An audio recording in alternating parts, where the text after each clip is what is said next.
going to the Compleat Sculptor, a specialty sculpture store I used to go to all the time when I was doing my MFA in sculpture.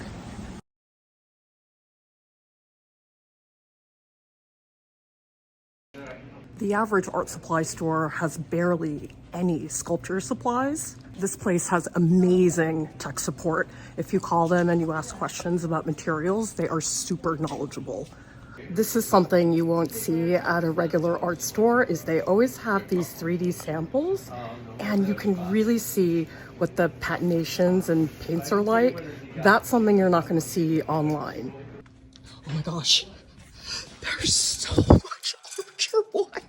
This is 3/8 of an inch armature wire and it's so thick and hard to bend that you actually have to put it in a vise to bend it.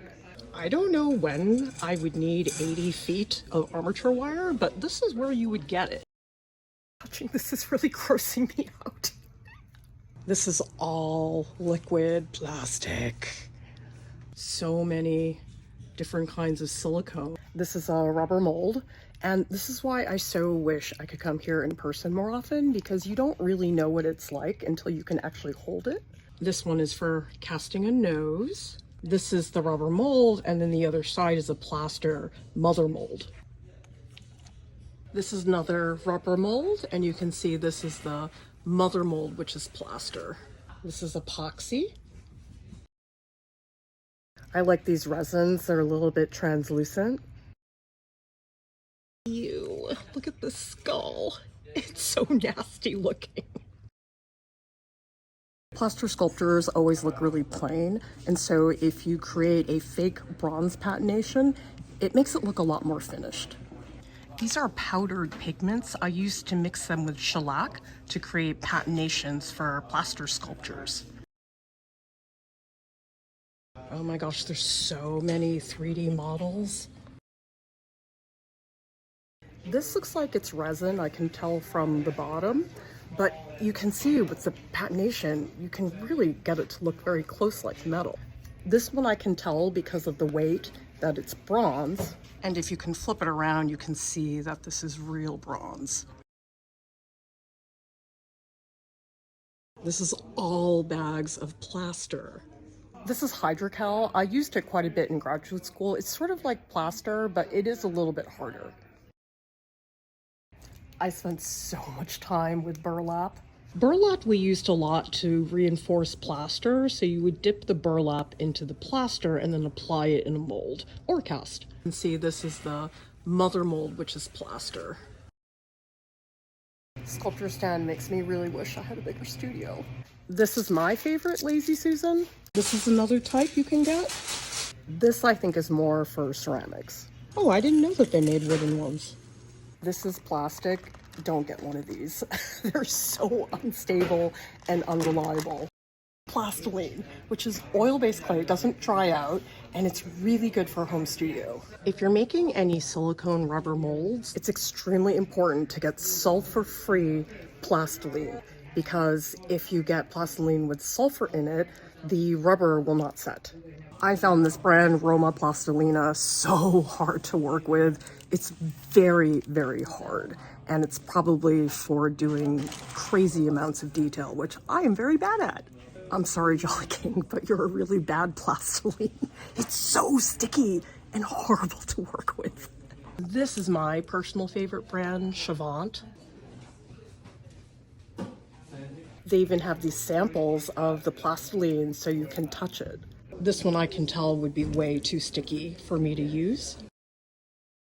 And they've clearly marked which ones have sulfur. These are amazing tools when repairing a plaster cast. The riffler has these little spiky things on it, and so you put it against plaster where there's a spot that's sticking out, and you can just shave it down.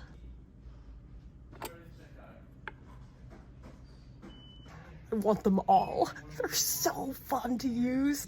These are all rifflers. Oh my God. It's just really hard to know what books to buy. Frederick Hart, he's a contemporary figurative sculptor. I confess he's really not my cup of tea.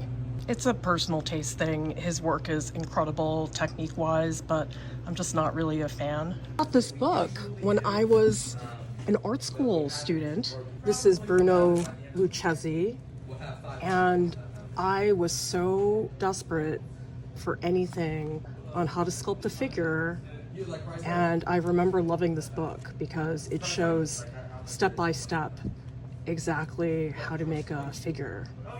There's also modeling figure in clay. I have this one too.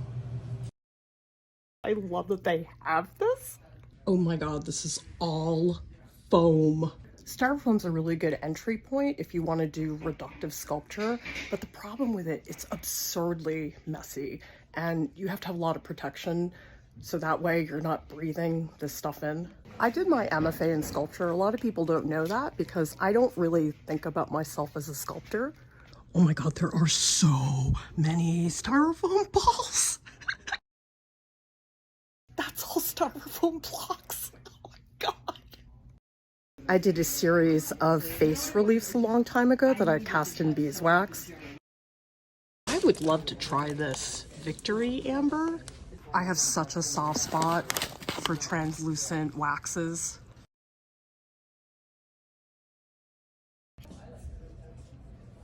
When I was 8 years old, I took a class at the Museum of Fine Arts on Saturday mornings, and we used this wax.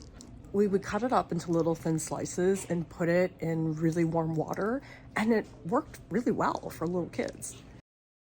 I had a friend in graduate school who used to make his own sculpture tools because he wanted them to be a certain way. There are so many amazing metal spatulas. You can use them for applying plaster. They're incredibly versatile. I don't like the plastic tools. They just feel really flimsy. That's a big difference against the ceramic loop tools. It's just so big. These are some of my favorite tools. These ones that are ribbon tools, but they have a little wire wrapped around them. These I had never used until I went to graduate school, and they're some of my favorite modeling tools. You can really even out the clay easily. This is more for ceramics when you're trimming. That's not to say that ceramic and sculpture tools are not interchangeable. I had really only been using ceramic tools for sculpture. The real difference is that sculpture tools in general are way bigger. When I started using the sculpture tools, I realized that the ceramic tools were just too wimpy. Look at how big these are. Especially if you're making a really big sculpture. I made figures that were 4 feet tall. You really can't use those little dinky ceramic tools. They even have a dental carver set. Oh my gosh, I hate calipers. I just hate measuring. That's just me. I don't find it helpful. But if you're making a really big sculpture, I could see why you would need this. I really haven't used chisels much, mostly for breaking open a mold. A lot of these are for stone carving. That is super yummy. A stone carver set. Ooh, I like these files. This is alabaster. This is marble. These rubber mallets I used for wood carving, and they're so nice and heavy. It makes it easier to hit things. And it also doesn't make that annoying tinny sound that you hear when you use a regular hammer that's metal. This is all for wood carving. I did take a wood carving class my freshman year at RISD. It is so difficult. Sandpaper. These are specialty metal tools. It's the Judy Fox set. Judy Fox is a contemporary figurative sculptor, and I love her work. It's extraordinary. It's super squishy. You see that? This is foam you can cast. You can see it's squishy like a sponge. Okay, now I really want to cast something in foam. This is foam that you mix and then you can pour it. This looks like a little cupcake. I think this is supposed to be a skull. I have never done stone carving or marble, but it's absurd when you think about how difficult it must be. This is all stone and marble. This is all soapstone, and there's so many types. This one is green, and isn't that amazing that you really do see the green color? Soapstone is softer than marble, just Picture, Michelangelo made that freaking David sculpture and it's so big and it's marble. Like, why are we even trying to sculpt anymore? You've got to be such a badass to carve stone. How do you even pick this stuff up? I especially love these stones that have translucent qualities. They sell eyeballs here. I gotta find a reason to get one. I'm liking this case of anatomical things. I can buy a resin bone.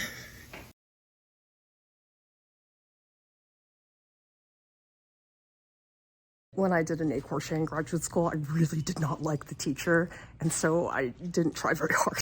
An crochet is where you sculpt the bones first, and then you go in and you sculpt the muscles on top. Once you start making really big sculptures, you have to start using pipes to support it. Here are the pipes that you would use to make an armature. This one is called a nipple. This one is shaped more like a T. This is a pipe flange, and you would secure this to the base. This is a pipe fitting. They even sell these pre-made armatures. They have these animal armatures and also these portrait busts. But honestly, it's much better to build your own because you have to customize it for the type of work you're going to do. With large-scale sculptures, they do use a lot of pipes for structural support. 2-foot tall figure armature.